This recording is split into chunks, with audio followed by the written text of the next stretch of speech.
A mensagem desta manhã tem como título uma parte do texto que vamos tratar aqui.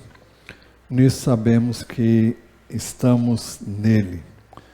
Baseado em 1 de João, capítulo 2, versos 3 a 6.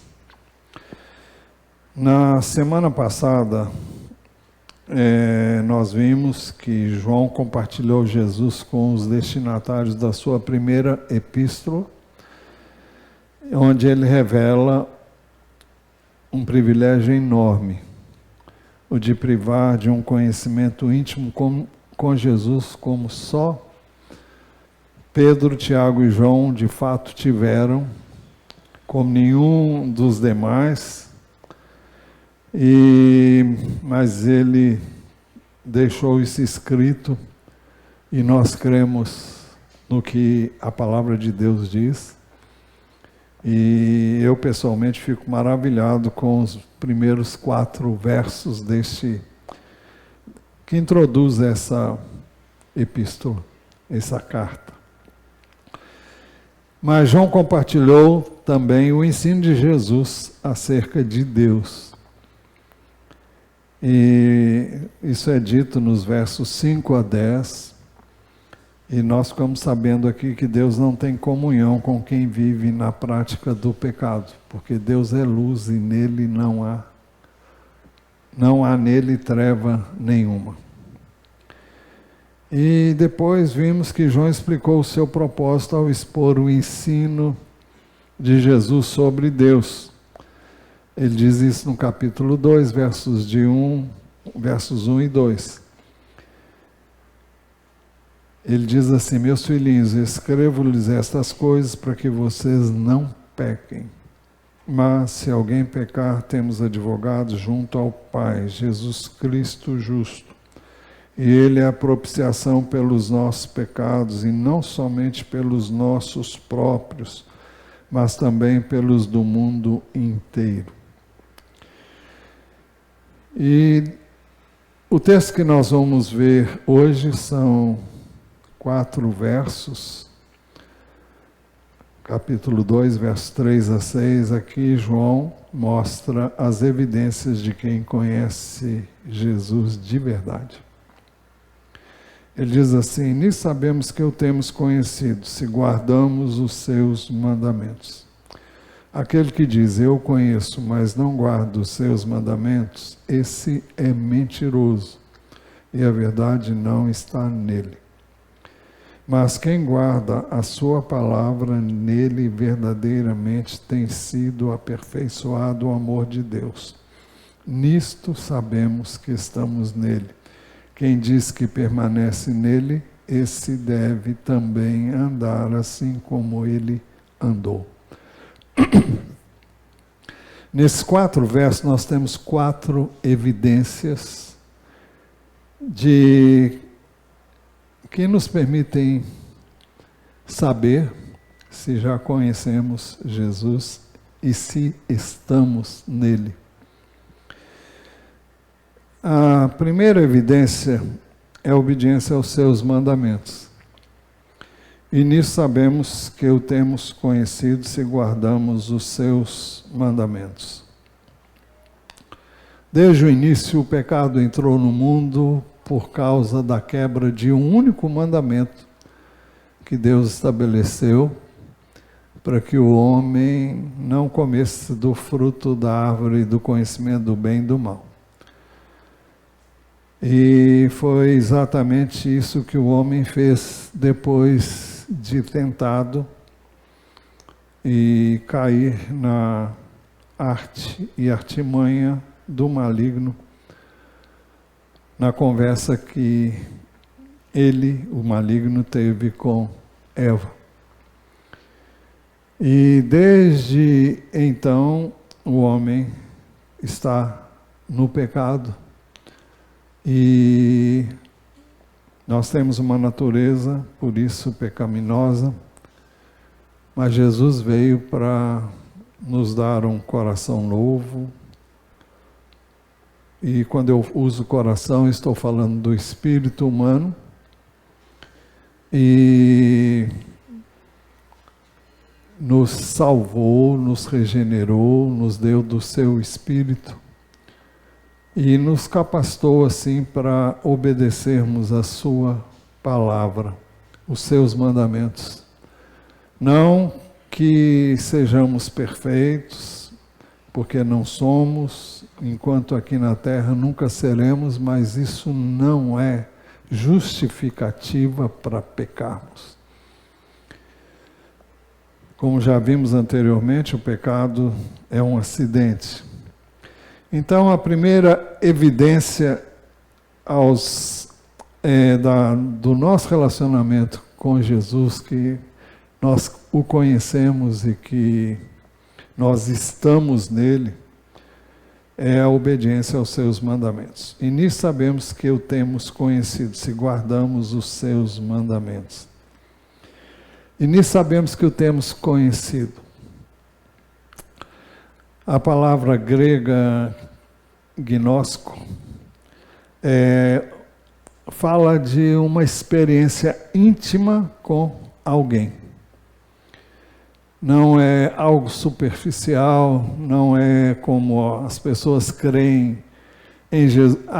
Há muitos que creem em Jesus, como creem também em Pedro Álvares Cabral, em Colombo, e assim vai. É apenas como um vulto da história. Isso não muda a vida de ninguém.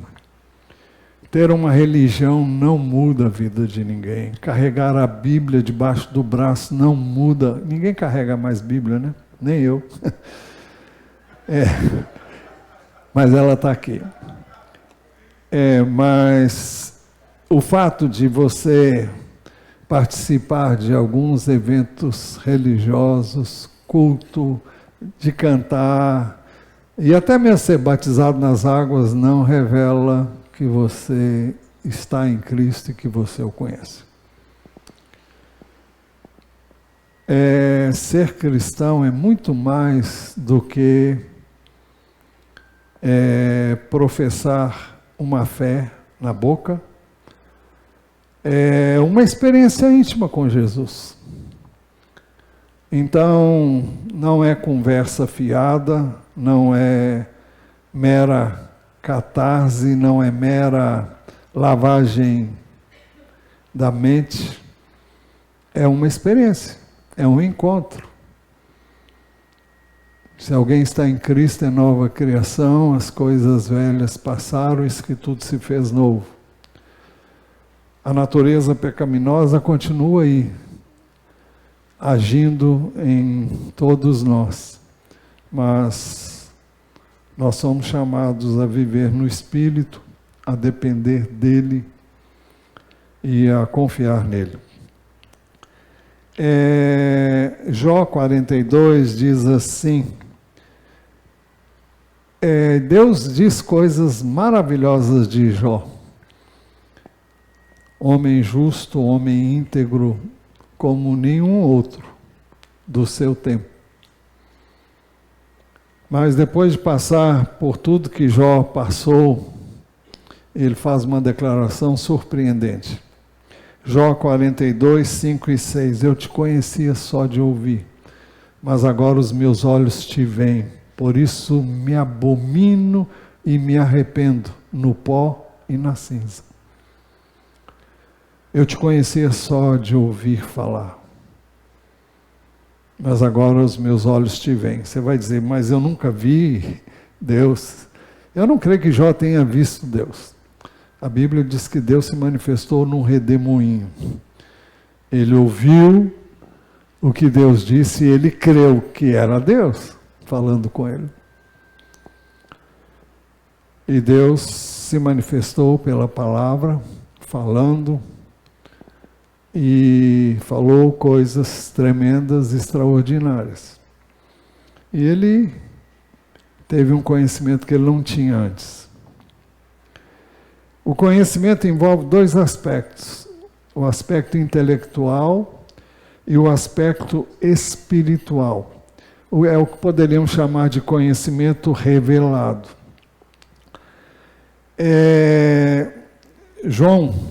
O Evangelho de João, capítulo 6, versículo 44, Jesus disse assim: ninguém pode vir a mim se o Pai que me enviou não o trouxer. Eu ressuscitarei no último dia. Está escrito nos profetas: e todos serão ensinados por Deus. Portanto, todo aquele que ouviu e creu, portanto, todo aquele que ouviu e aprendeu do Pai, esse vem a mim. O texto diz: e todos serão ensinados por Deus. O que nos faz saber e entender que Deus ensina. E Ele está ensinando o tempo todo, Ele está falando o tempo todo, Ele fala de várias maneiras, de vários modos. Mas é por isso que Jesus diz: quem tem ouvidos para ouvir, ouça. Ouça o que o Espírito diz. Então, todo aquele que ouviu e aprendeu do Pai, se vem a mim. Todo aquele que atentou para o que Deus diz através do seu Filho, através da sua palavra, esse vem a Jesus. Esse vai a Jesus, ou vem a Jesus, né? Não sou eu, é Ele que está falando. Jesus está citando aqui um texto de Isaías, capítulo 54, verso 13, que é citado e registrado aqui literalmente. Esse conhecimento leva quem o tem à obediência. 1 de João 2, 3 diz assim: nisso sabemos que o temos conhecido, se guardamos os seus mandamentos.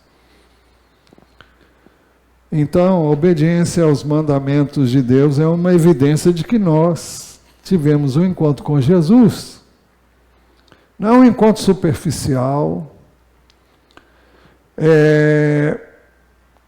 Muitas pessoas têm dificuldade em entender quando é que acontece o novo nascimento. E Jesus detalhou dizendo que o Espírito... Vamos lá, para João 3, deixa eu ver se é o 3 mesmo. Não, é o 8.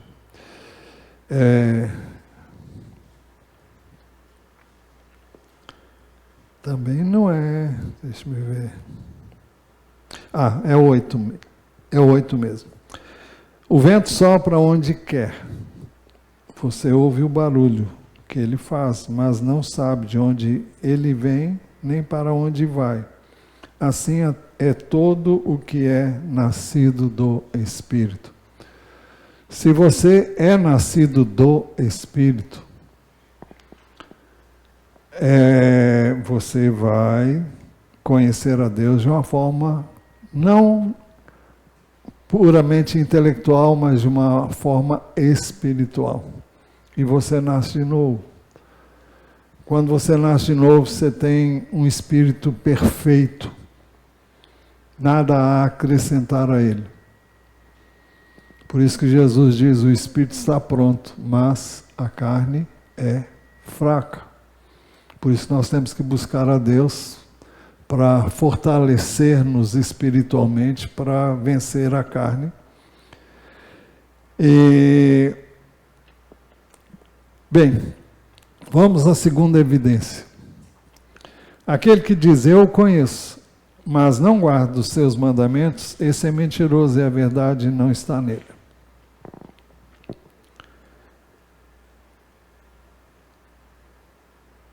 Mais claro do que isso é impossível. Nós sempre temos muitas desculpas para não obedecer a Deus. E nós temos também muitas desculpas para não obedecer àqueles a quem Deus colocou em posição de autoridade sobre nós. E nós temos muitas desculpas. Fulano é isso, fulano é assado. Sim, Deus colocou e coloca sobre nós pais imperfeitos, professores imperfeitos, autoridades constituídas imperfeitas, na igreja, pessoas imperfeitas. Mas se a gente não aprender a obedecer a essas pessoas, nós nunca vamos poder obedecer a Deus. Nós temos que entender isso. Por isso que os pais que têm filhos menores têm uma grande responsabilidade a de ensinar a obediência aos seus filhos, porque será mais fácil eles obedecerem a Deus à medida em que aprendem a necessidade de obedecer a autoridade sobre eles, no caso o pai e a mãe. E os pais deviam priorizar isso. Não por causa de si mesmos, mas eles seriam os maiores beneficiados nesta situação. Mas por causa do futuro destas crianças, que uma vez aprendendo a obediência, terão muito mais fácil para obedecer. Não serão perfeitas jamais, só com Jesus e através dele é possível obedecer no sentido de dentro.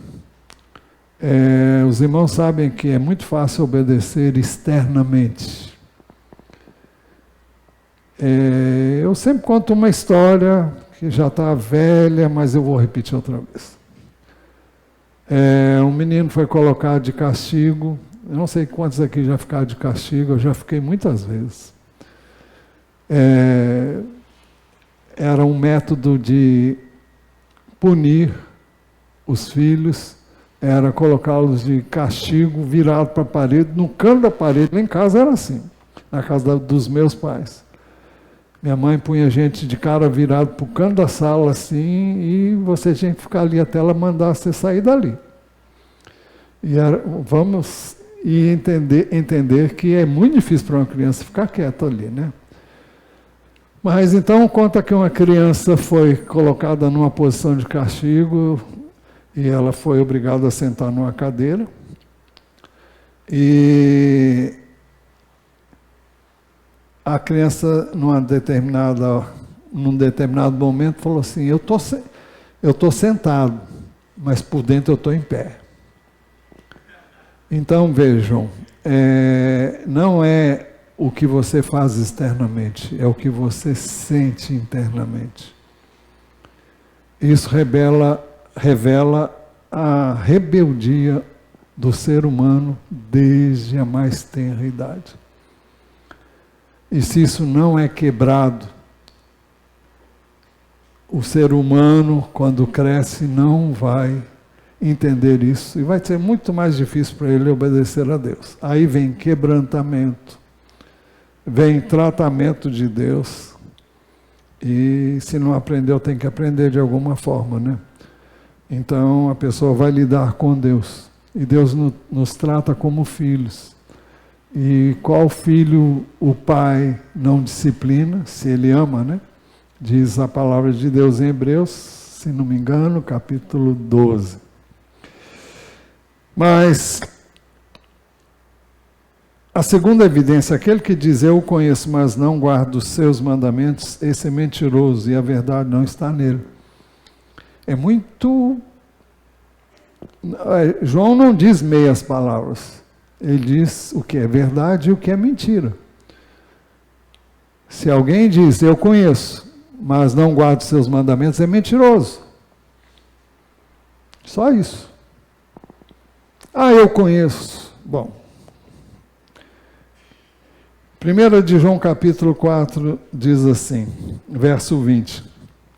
Se alguém disser, amo a Deus, mas odiar o seu irmão, esse é mentiroso. Pois quem não ama o seu irmão a quem vê, não pode amar a Deus a quem não vê. Se você não consegue obedecer o ser humano, como é que você vai obedecer a Deus? Se você não ama o ser humano, você jamais vai amar a Deus, porque você não vê. Se alguém disser, ama a Deus, mas odiar o seu irmão, esse é mentiroso. pois quem não ama o seu irmão a quem vê, não pode amar a Deus a quem não vê. E o mandamento que dele temos é este: quem ama a Deus, que ame também o seu irmão. Aqui é que João está se referindo. Mandamento de quem? A quem ele está se referindo aqui? É o mandamento de Jesus. Marcos 12, aliás, não é de Jesus, né? Jesus está citando um mandamento antigo, que ele repete. Marcos 12, Jesus é inquirido sobre qual é o principal dos mandamentos, e Jesus responde: o principal é: escute, ó Israel, o Senhor nosso Deus é o único Senhor. Ame o Senhor seu Deus de todo o seu coração, de toda a sua alma, de todo o seu entendimento e com toda a sua força. O segundo é: ame o seu próximo como você ama a si mesmo. E Jesus conclui: não há outro mandamento maior do que estes. Não há. Estes dois mandamentos resumem tudo e colocam no bolso os outros mandamentos. Porque se você não amar a Deus, você não tem nenhuma motivação para amar o seu irmão. E só pode amar a Deus quem conhece a Deus. E eu não faço parte da mensagem, mas eu preciso dizer que quando nós temos um encontro com Deus, nós ficamos maravilhados com a graça dele sobre nós. Porque ele nos ama, não porque somos melhores do que qualquer pessoa, não porque fizemos por onde merecer, não porque eu tenho mais sabedoria do que o outro. Não, é porque eu sou pecador mesmo, miserável, indigno, e ele me ama assim mesmo. Isso chama graça. E quando a gente conhece a graça, a gente não tem como não amar como ele nos amou e como ele revela esse amor a nós. Então, o principal é: escute, ó Israel, o Senhor nosso Deus é o único Senhor. Ame o Senhor seu Deus de todo o seu coração, de toda a sua alma, de todo o seu entendimento, com toda a sua força. Amar significa focar, dar prioridade. Amar a Deus dessa maneira é amar com todo o seu ser. É dar prioridade para Ele, para o seu ensino, para a sua palavra, para o seu relacionamento com Ele. E como resultado disso, do conhecimento que você vai adquirindo através do seu relacionamento com Ele, amar o outro vai ser muito fácil. Porque quanto mais você ama a Deus, mais você conhece que é pecador e que é indigno, e que é pela graça de Deus que você pode estar com Ele. Então você vai amar Deus de montão, porque Ele te ama incondicionalmente. 1 de João 1:6 diz assim: se dissermos que mantemos comunhão com Ele e andarmos nas trevas, mentimos e não praticamos a verdade. O que é andar nas trevas? No contexto da epístola de João, é você não amar o outro. E nós vamos ver isso mais adiante, mas não agora, hoje. 1 de João 1:8 diz: se dissermos que não temos pecado nenhum, a nós mesmos enganamos e a verdade não está em nós. Na realidade, eu peco sempre ou diretamente contra Deus ou diretamente com uma pessoa, deixando de amar essa pessoa. Não significa que eu concordo, que eu aceito o que ela faz, do jeito que ela faz, mas significa que eu amo não porque essa pessoa merece, mas porque Deus é amor, Ele vive em mim e eu continuo amando. Se dissermos que não temos pecado nenhum a nós mesmos, nos enganamos e a verdade não está em nós. A terceira evidência. Mas quem guarda a sua palavra, nele verdadeiramente tem sido aperfeiçoado o amor de Deus. Mas quem guarda a sua palavra, nele verdadeiramente tem sido aperfeiçoado o amor de Deus. Então vamos ver evidências vamos ver textos que vão nos mostrar, que falam do nosso amor para com Deus sendo aperfeiçoados. Em João 14,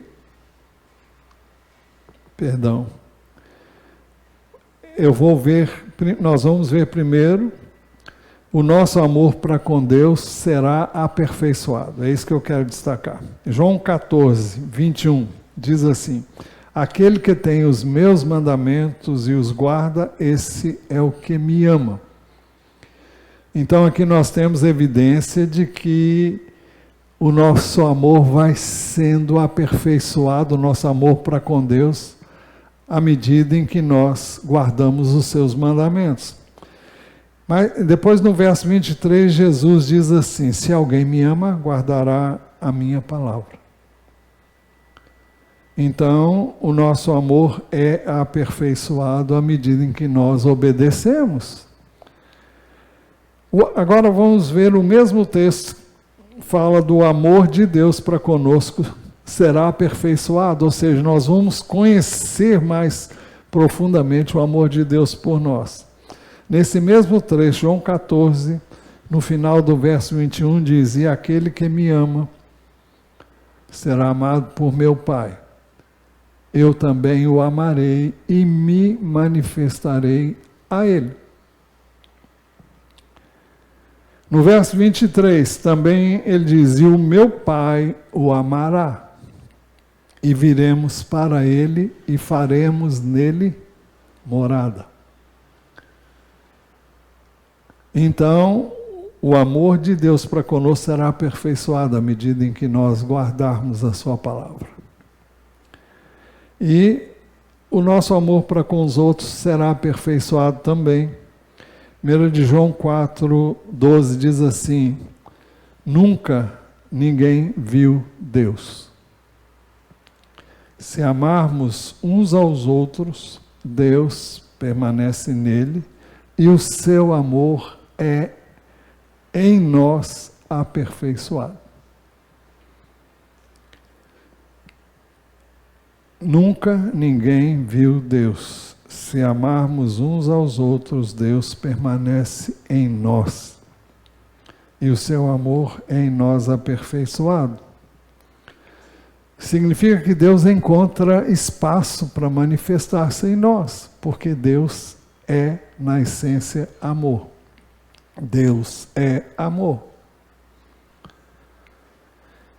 Então, guardar os mandamentos é basicamente amar a Deus e amar ao próximo. A evidência do conhecimento verdadeiro do Pai, do seu Filho, Jesus, é o amor. João 13, versículo 35. Nisto conhecerão todos que vocês são meus discípulos, se tiverem amor uns aos outros. É dessa forma que nós vamos levar o conhecimento de Jesus, porque Ele e o Pai são amor. E o amor de Jesus por nós se evidenciou, sobretudo na cruz, quando Ele deu a sua vida por nós. Ninguém tem maior amor, ninguém tem maior do que este de alguém dar a vida pelos seus amigos. Foi Jesus que disse isso, se não me engano, em João 15, em alguma altura lá. Ao nos dispormos a obedecer este mandamento, então, o amor de Deus é aperfeiçoado em nossas vidas para nós amarmos o Senhor, para recebermos mais do amor de Deus e para darmos desse amor aos outros. Então, à medida em que você obedece, você revela o seu amor com o Senhor e você recebe mais desse amor. Agora, não recebe para ficar cheio, é para dar para os outros. É a mesma coisa na área financeira. Quanto mais você dá, mais você recebe, mas não é para encher os reservatórios de ouro de algum compartimento que você tenha, é para você dar. Entra e sai, entra e sai. Mas João nos fala de uma outra evidência, a quarta e última evidência. Nisso sabemos que estamos nele. Quem diz que permanece nele, esse deve também andar assim como ele andou. Esse deve andar assim como ele andou. A pergunta que devemos fazer a nós é a seguinte: será que nós temos como alvo, como cristãos, de andar como Cristo andou? Ou nosso cristianismo é aquele cristianismo de cumprir uma obrigação? Eu fui na igreja domingo e eu participei disso, daquilo e daquilo outro. Na segunda-feira a coisa é diferente. E nos demais dias da semana é diferente. Mas se eu fui lá, cumpri minha obrigação, estou com a minha consciência tranquila, porque fiz o que tinha que fazer. Ou é aquela oração que você faz quando levanta da cama, e aquela outra que você faz, quem sabe, quando vai deitar. Estou cumprindo a minha obrigação. Isso não significa que vocês tenham um relacionamento com Deus. Relacionamento com Deus implica em ter tempo com Deus. Implica em buscar conhecê-lo. Através da sua palavra e através de uma vida com Ele, né? Você ouve Deus através da sua palavra, você fala com Ele. Perdão, mil perdões. Eu tento evitar isso, mas nem sempre consigo. Mas eu disse que a quarta evidência é: nisso sabemos que estamos nele. Quem diz que permanece nele, esse deve também andar assim como ele andou. O apóstolo João havia dito no texto, no verso 3, e nisto sabemos que o temos conhecido, se guardamos os seus mandamentos. Agora ele diz: nisso sabemos que estamos nele. Quem diz que permanece nele, esse deve também andar assim como ele andou. O que significa estar em Cristo? O texto que eu citei há pouco diz: se alguém está em Cristo, é nova criação. Fala de uma aliança, fala de um envolvimento, fala de uma união, de um casamento nosso com Ele e dele conosco. É como se um estivesse dentro do outro.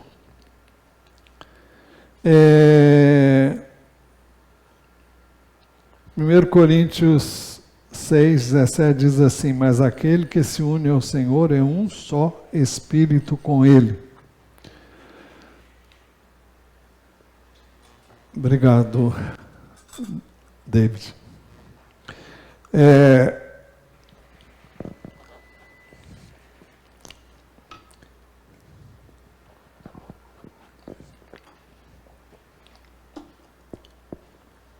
Aquele que se une ao Senhor é um só espírito com Ele.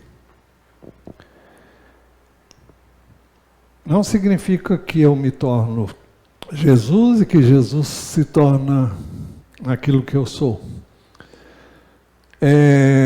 Isso facilita também o nosso entendimento para que entendamos a nossa união e a nossa unidade com Deus. Eu nunca vou ser Deus porque eu estou com Deus, porque eu estou unido a Ele. Jesus disse, eu neles e tu em mim, a fim de que sejam aperfeiçoados na unidade. Então, é isso que está dizendo o texto de 1 Coríntios 6, 17. Mas aquele que se une ao Senhor é um só Espírito com Ele.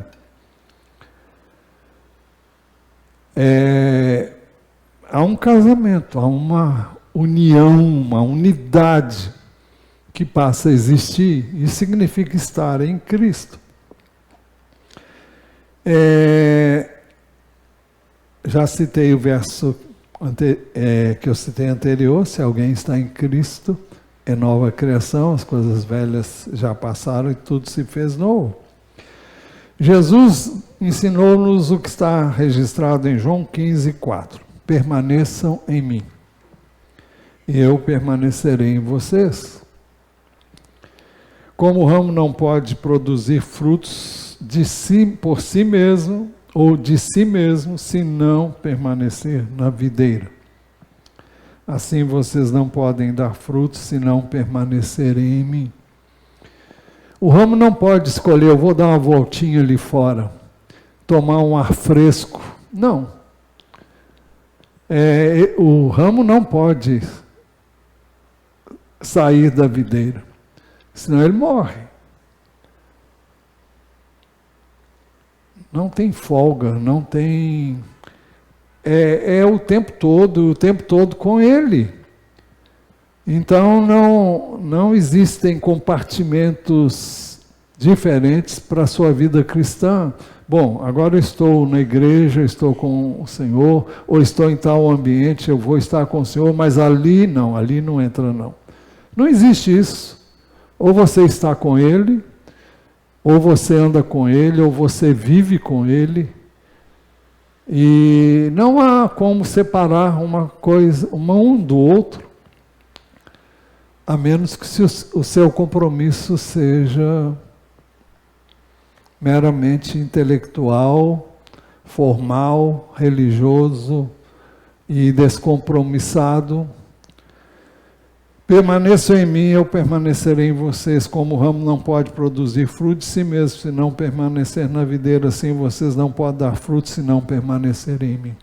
Eu e você não podemos fazer nada, por isso que ele diz, eu sou a videira e vocês são os ramos, quem permanece em mim e eu neles dá muito fruto, porque sem mim vocês não podem fazer nada. Nada é nada mesmo.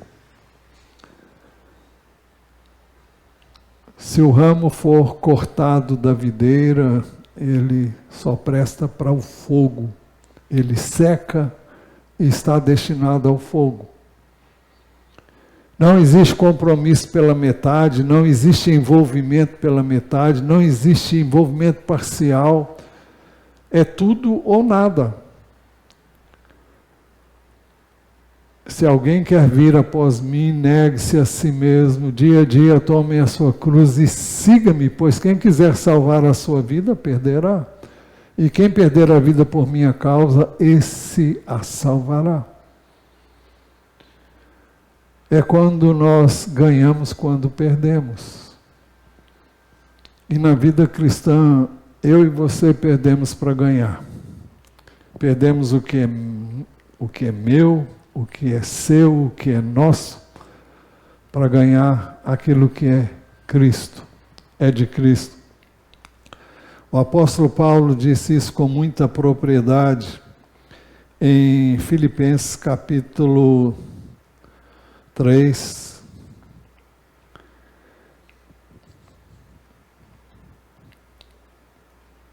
Ele diz assim, verso 4.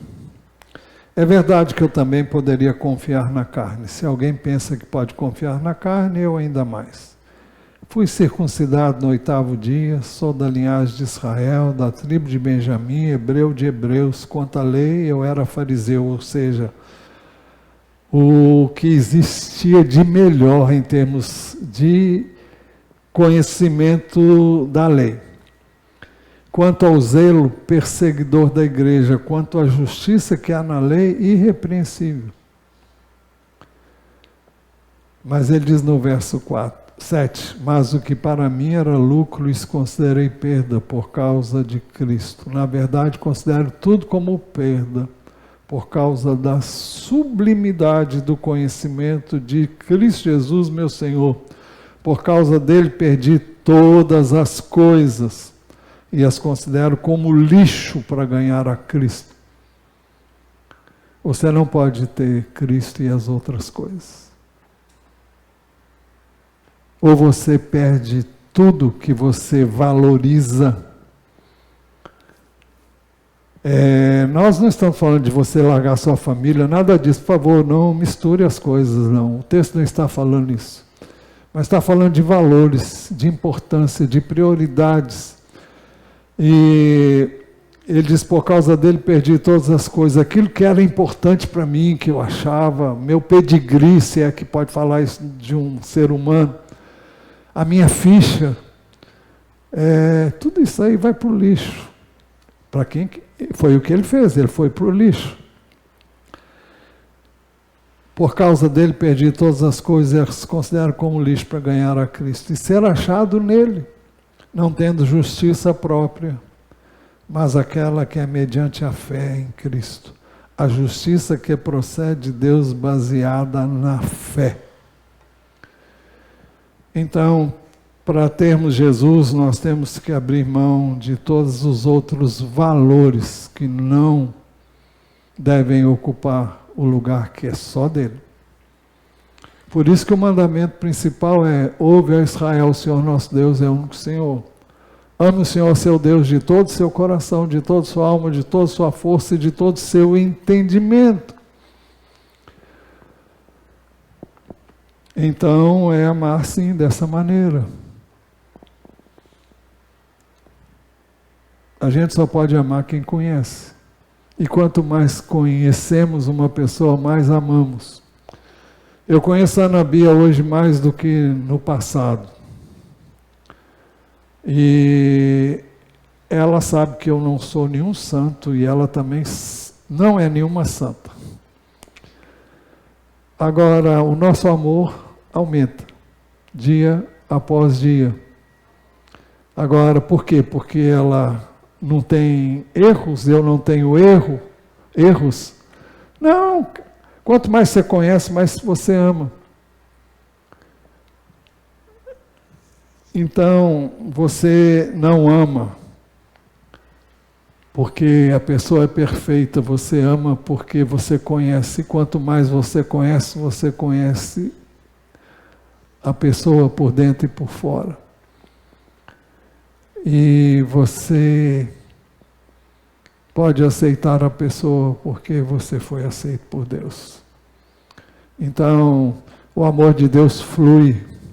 O amor de Deus leva você a agir para com aquela pessoa, não por causa do que ela faz ou por causa do que ela é, mas simplesmente porque não tem como não amar.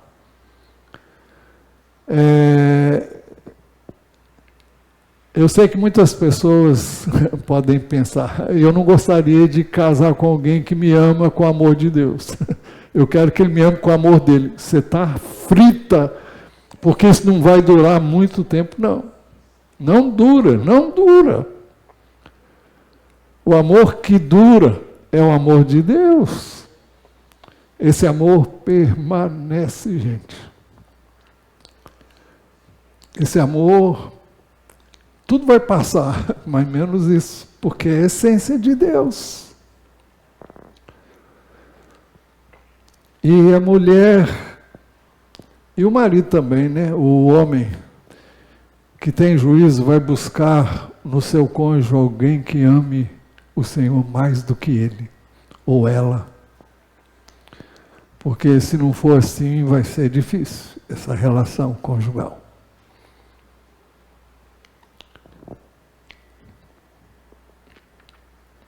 Nós somos, como maridos, chamados a amar como Cristo amou a igreja. Esse amor é incondicional. O que é a igreja? A igreja, eu tenho dito aqui que a igreja é um hospital. Ninguém deve vir para a igreja pensando em encontrar aqui pessoas. Nós somos santos em Jesus, mas nós sabemos que somos falhos, imperfeitos. Estamos aqui sendo consertados. A palavra grega para aperfeiçoamento, que fala daquilo que Deus faz em nós, em Efésios 4,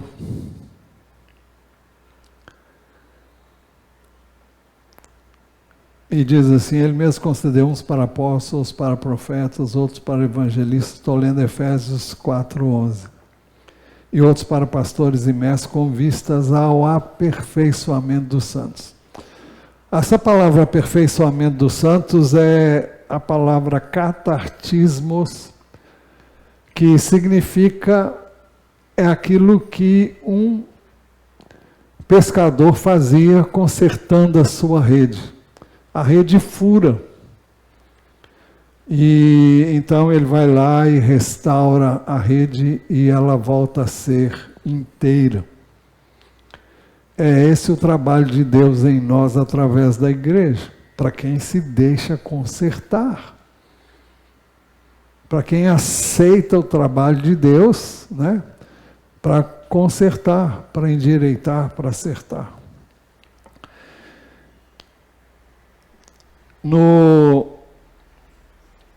Eu já me perdi aqui, mas eu vou me achar. 1 João 4. Nisso conhecemos que permanecemos nele e ele em nós. Nisso conhecemos que permanecemos nele e que ele permanece em nós, pelo fato de nos ter dado do seu Espírito. Então, é pelo Espírito, o Espírito testemunha com o nosso espírito que nós somos filhos de Deus. Não é algo que eu conheço intelectualmente, eu conheço no meu espírito, eu sei que sou. 1 de João 2,3, e nisso sabemos que o temos conhecido, se guardamos os seus mandamentos. Isso é o que ele disse inicialmente nesse trecho que nós estamos examinando. E no verso 5 e 6, nisso sabemos que estamos nele. Quem diz que permanece nele, esse deve também andar assim como ele andou. Então, concluindo, nos 4 versos que examinamos, há 4 evidências de que já conhecemos Jesus e estamos nele.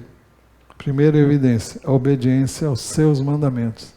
E nisto sabemos que o temos conhecido, se guardamos os seus mandamentos.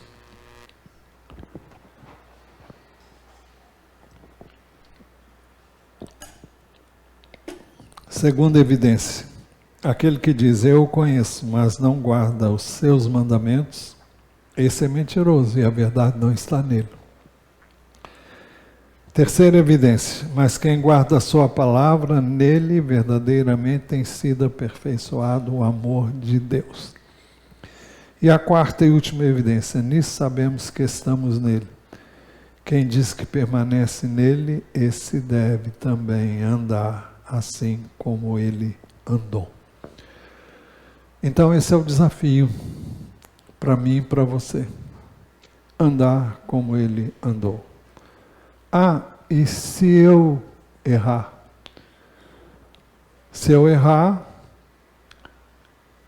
João disse,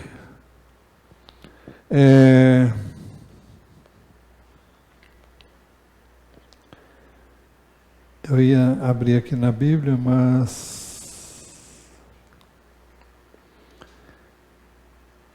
Meus filhinhos, João 2, 1 e 2. escrevo-lhes essas coisas para que vocês não pequem.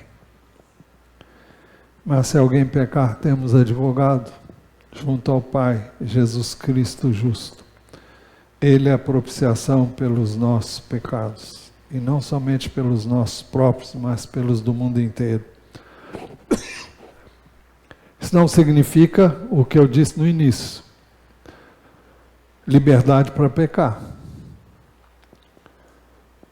Mas significa que se por um acidente nós pecarmos, nós podemos ir a Deus e pedir: Pai, me perdoa. Se eu pequei contra alguém, eu vou lá e peço para essa pessoa: me perdoa, eu errei. O padrão de Deus é esse, mas eu mostrei um outro que não é o padrão de Deus. Me perdoa, eu falhei. Foi domingo passado. Eu estava conversando com uma pessoa ali na porta da igreja. E eu tive um comportamento que não foi legal. Porque eu disse coisas que depois Deus me fez refletir e eu falei: não devia ter feito isso. E eu nem lembro mais como é que foi, se eu consertei com... Mas eu falei com a pessoa. Onde foi, não lembro mais, mas se foi por telefone, acho que foi por telefone. Eu pedi perdão e confessei o meu pecado. Eu não devia ter dito o que eu disse. E é preciso que entendamos que a palavra de Deus nos é dada para que nós não pequemos. Mas se por acidente, basta eu e você darmos uma bobeira, o inimigo está rodeando o tempo todo, buscando uma brechinha para levar você a cair. Ele vai explorar todas as possibilidades. E se nós marcarmos bobeira, a gente cai. Fala o que não quer, age como não deve. Então, isso requer um relacionamento com Deus constante, para que nós vigiemos sempre. Jesus disse: vigiem e orem, para que não caiam em tentação. O espírito está pronto, mas a carne é fraca. Ela é fraca porque ela não obedece. A carne é... Bom, não vamos entrar em detalhes aqui não, mas a carne parece até que é uma pessoa que tem dentro da gente que trabalha contra a gente. O tempo todo. E a menos que tenhamos comunhão com Deus, nós não atinamos e nem sabemos como agir como devemos contra a carne. Essa guerra é constante e nós não devemos ignorá-la. Aquele que tem os meus mandamentos e os guarda, esse é o que me ama. Aquele que me ama será amado por meu Pai. Eu também o amarei e me manifestarei a ele.